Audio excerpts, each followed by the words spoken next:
my not-so-little brother, Derek, is 22. That is Derek and I'm sorry, but I am also a salesperson and I also talk too much, so I did not keep this very short, but I promise it will be enjoyable. I am very involved with the Down Syndrome Association. I have served on the Young Friends Board for over a year now. Most recently, I actually started my own nonprofit. It's called FestAbility. Essentially, it celebrates people of all abilities and all disabilities. If you're familiar with Pride Fest, it's basically the Pride Fest of the disability community. That's actually Derek there in the middle with the microphone at FestAbility. And the DSA serves on our FestAbility Planning Committee as well, which has gotten me even more involved with this amazing organization. And the Rock 21 Bands, which Derek is a part of, also participate in FestAbility, and all of these amazing things have come about because I am so blessed to call one truly amazing human as my brother. So we have our big event coming up on July 27th. Come find me afterward if you want to know more about that, but I just had to get my little plug in before I got started sharing with you all of the good stuff that I prepared today. So when Christy first called me to be here this morning, I was really excited because I've always been pretty comfortable talking in front of people, more comfortable than the average person. But I've also always wanted to be able to talk in front of people and use my voice to tell people about Derek and Down syndrome and living with a brother with Down syndrome, and to travel and tell our stories to others that need to hear them and need to hear that everything's going to be okay. And now that I'm getting to do it for the first time, to be totally honest with you all, I had a really tough time figuring out what to say, because my entire life has been shaped by having Derek as my little brother. There are so many different ways that I can tell you our story. And now that I'm but first, what I really wanted to figure out is what's going through all of your heads. So like most times when I don't know what to do next, I called my mom. And I asked her to rewind 22 years and put herself back in your shoes and tell me how she was feeling and what she would need to hear from someone like me all those years ago. And the first thing she told me she wanted to know was that her life was not over. And she told me she wanted to change it. She wanted to take the Down syndrome away. She was terrified. I also talked to Christy, and I asked her the same thing. What do these new moms and families want to know from someone like me? And she told me a lot of the same things also. She said a lot of them are probably still scared. They have a million questions and uncertainties. How is this new baby with Down syndrome going to impact my other children? When do I tell my children they have Down syndrome? And are my other kids going to live normal lives? After kind of gathering all of these initial thoughts of a new family, of a brand new baby with Down syndrome, I wanted to start to ease your fears by sharing with you one of my most cherished memories about Derek and Down syndrome. So as you all know, Down syndrome affects the 21st chromosome. And a year ago, we celebrated Derek's 21st birthday, and we decided we were going to celebrate the best way we knew how, and we planned a trip to Nashville with all of our friends and family. We made shirts that said celebrating number 21 today and every day, and we woke up in Nashville on his 21st birthday. We ironically had 21 people with us. And now my mom knows I like to have a good time. I went to Mizzou, and when all of my friends and I turned 21, we'd have a 21 shots party. We drink a stupid amount of alcohol like dumb college kids do, and my mom kept warning me, don't you dare try to get him drunk, yada yada, all that mom stuff. And when we got to the first bar on his 21st birthday at 11 a.m., I told my mom I had a plan. Of course, she didn't really like the sound of that, but I told her that my plan was to, rather than get Derek drunk on 21 shots, we were going to get Derek on 21 stages. And that's exactly what we did. It was the most incredible day. So before I go on about the rest of the day, I need to tell you a little bit more about Derek. Derek is a freaking superstar. Derek's never met a stranger. He makes friends everywhere he goes. If you were to ask him, he would probably tell you my job as his older sister is to make him famous. And he loves to sing and dance and does not have a shy bone in his body. So my idea to get him on 21 stages to celebrate his 21st birthday, and by default his 21st chromosome, seemed to be rock solid. And the day completely exceeded my expectations. We went to bar after bar, and Derek got happy birthday sung to him by up-and-coming Nashville artists. He sang on stage with a group of guys, and one of the singers came up to me afterward and said how amazing this experience was for him, that he would never forget it because his little brother also has Down syndrome. We had a group of special education teachers come up to us in tears, just absolutely moved and so excited to be singing and dancing with Derek. Another girl came up to us crying because her best friend had just left and her sister had Down syndrome, and she was so upset that she didn't get to see Derek that day. At one point, Derek was on stage playing the keyboards, and the guy who was supposed to be playing the keyboards was standing behind Derek waving his flag around. It was awesome. And at the same bar, a guy walked up to my mom and handed her something and said, "You guys are awesome, have a great day." And it wasn't until after he had left that she looked in her hand to see what it was. It was a $100 bill. Another guy worked for Special Olympics Tennessee and thought this was so amazing. I'm so happy to be celebrating with Derek too. There was girls asking for his autograph, letting him sign their arms. We would walk into a bar and people would get up and be so excited to see Derek again, and they'd say, "Oh my goodness, we saw you on stage 12, what number are you on now?" And we even had a group of people follow us into the last bar because they wanted to see Derek get on his 21st stage. It was truly one of the most incredible days.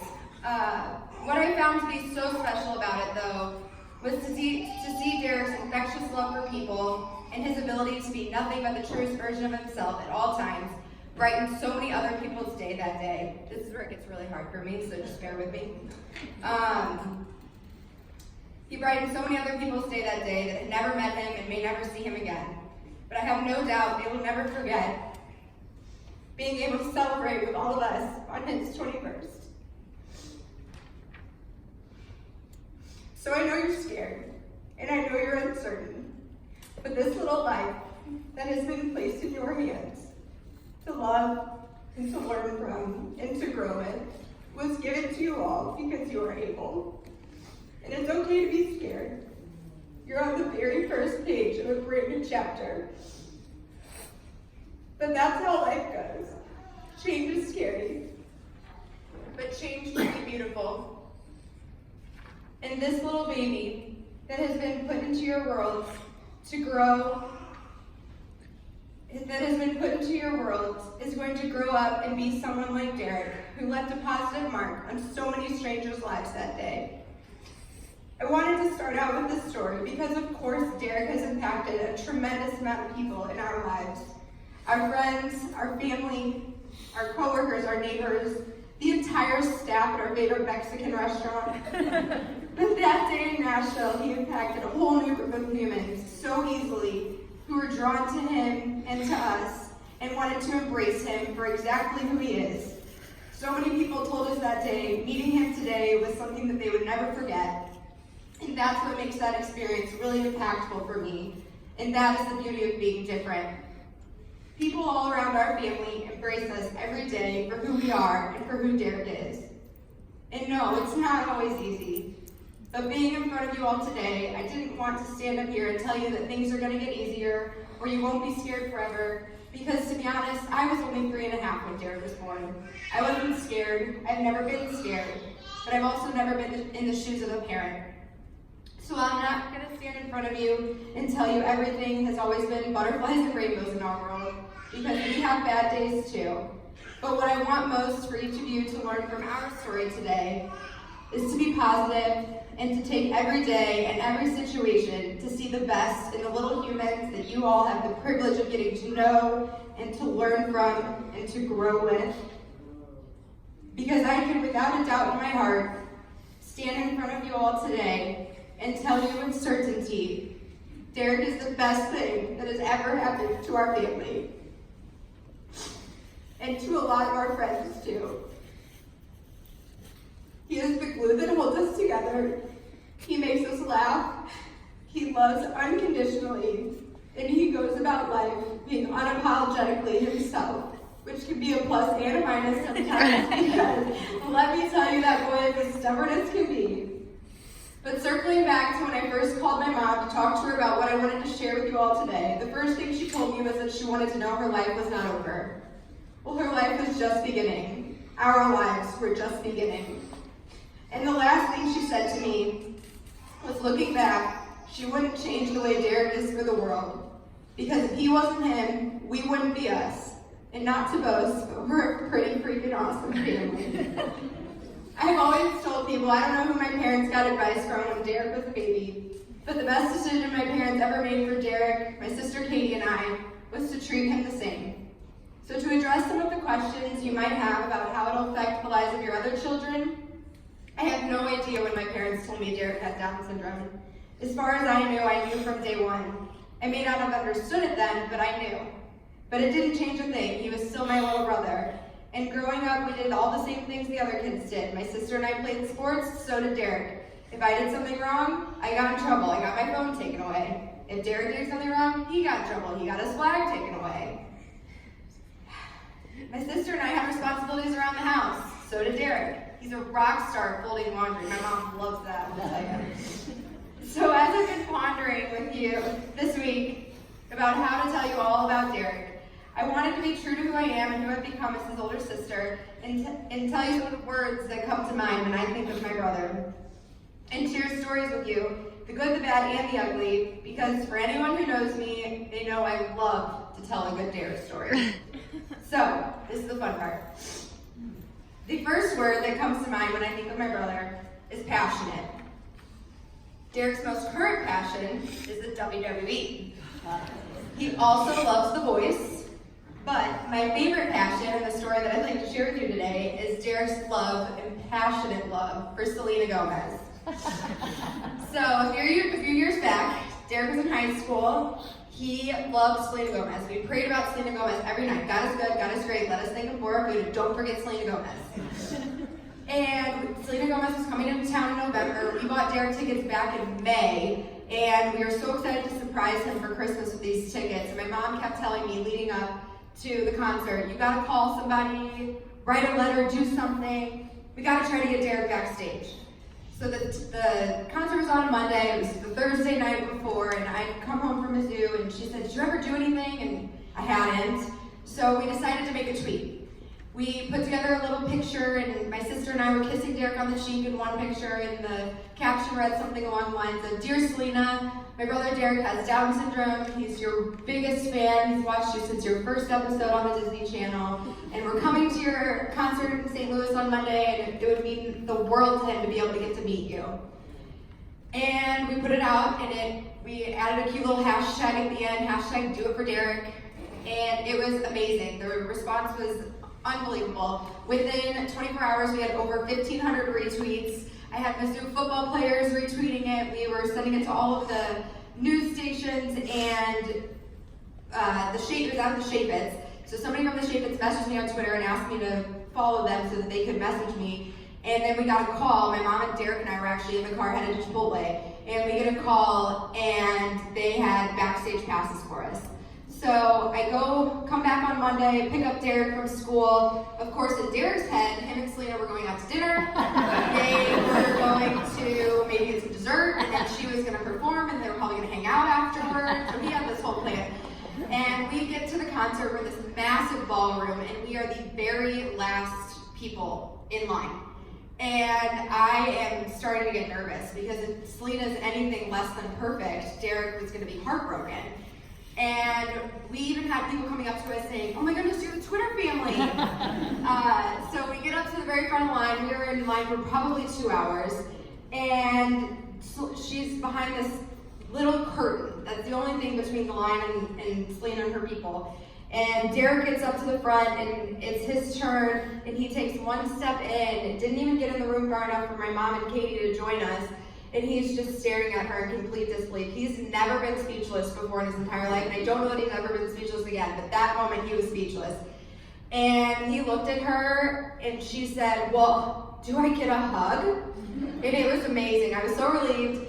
She took a picture with him, and the picture's hysterical because you can actually see him like looking at us, like, oh my goodness, this is really happening. So the only words he could get out was thank you and I love you, and he takes one step out from this curtain and falls to the ground and just yeah at the top of his lungs, and then goes running through this ballroom, just jumping and spinning around, and it was amazing. So since then, he's also tried to do it for Derek again, which I told him doesn't work, but that's okay. The next thing that comes to mind when I think of Derek is the best hugs. So for Derek's 16th birthday, we had a surprise birthday party. We rented out a room at the Maryland Heights Center, and at the time we were working on personal space, and Derek loves to hug, so we were working on, you can ask if they would like a hug, but if you don't know someone, you need to offer them a handshake or a fist bump or a high five, all those good things. And my dad follows Derek around with the video camera as he's greeting everyone who's there for his surprise 16th birthday party. And he hugs every single person on the video until he gets to my cousin, gives my cousin a hug, and looks at the girl standing next to him, and he had never met my cousin's girlfriend at the time. And he looks at her, goes to give her hugs, and then takes a step back and stuck his hand out. They're like, yes, that's it.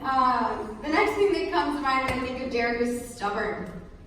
So one time, my mom was sick. She was in bed, not feeling well that night. Derek had a field trip the next day. So I was charged with the task of helping Derek make his lunch. Well, Derek had other intentions. Derek was going to buy his lunch.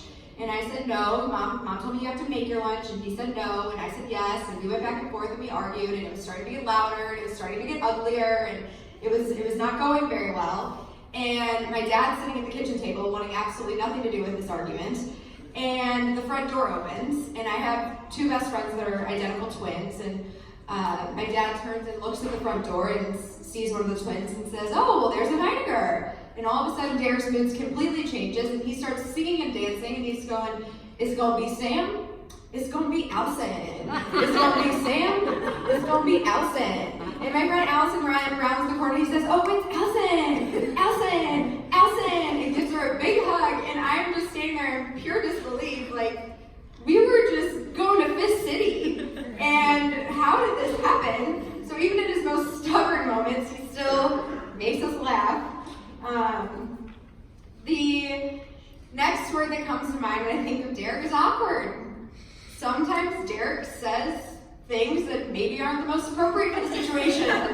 Derek says what he thinks, and we have this thing called the Derek test, and if people can't pass the Derek test, then they probably don't get to hang out with us.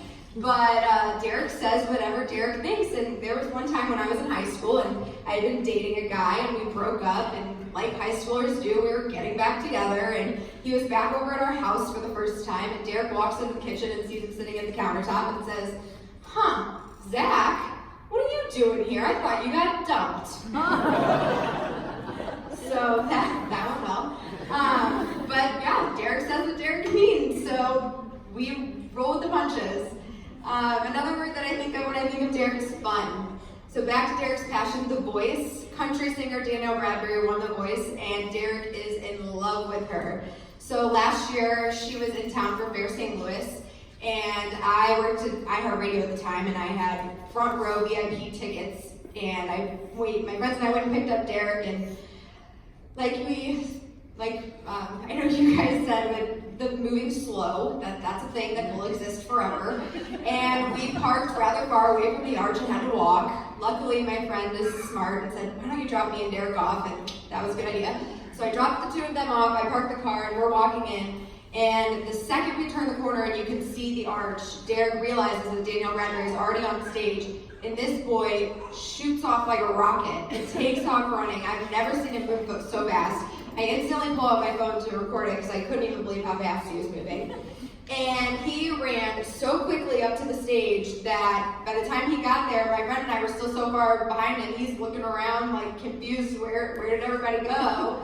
And we finally get up there, we go in VIP, Derek buys himself a beer, we go up to the front, and he is singing and dancing, and Danielle Bradbury's pointing at him, and they're having a great time, and it was just amazing. Every single person in VIP came up to us, and we're so happy to be there singing and dancing with Derek because he was just had an infectious, electrifying joy of being there. It was awesome. And the last thing that comes to mind is I've got a little Spanish story too. Is laughter. And so same twin friends, the three of us, we decided we're gonna play hooky for a day and took Derek to the zoo. And Derek decided he wanted Chinese food for lunch. So we go to the Chinese restaurant, and Derek's trying to order, and he makes his order difficult and doesn't order something on the menu, and I'm going back and forth with this gal, trying to tell her what we want, and she's having a hard time communicating with us, and we're having a hard time communicating with her, and she finally walks away, and Derek says, well, Jenna, you know why it was so difficult to talk to her, right? And I said, I don't know, Derek, why was it so hard? And he says, well, it's because she speaks Spanish. Yeah. And I'm like, okay, well, and I tried to go back and forth with them, well, you know, we're at a Chinese restaurant. When we go to Casa Juarez, they speak Spanish, but when we're at the Chinese restaurant, she probably speaks Chinese. And I'm trying to reason with him, he's not having it. And the gal comes back over and sets his soup down in front of him, and with the utmost confidence, he smiles and looks up at her and says, de nada. And it took a second for my friend and I to realize what he said, and we completely started belly laughing. It was hysterical. And after about 5 minutes of the purest belly laughter, we realized he didn't even say thank you. He said, you're welcome. But it was awesome. And so I really hope after hearing all of these things that I've had to share with you today, if you could take anything away from it, I hope that you're excited. You should be excited to get to watch your beautiful babies grow into compassionate, genuine, stubborn, warm, loving, kind, incredible humans. And I know it won't always be an easy road, but I know I will not be the only person to tell you this. It will be worth it every step of the way. Thank you.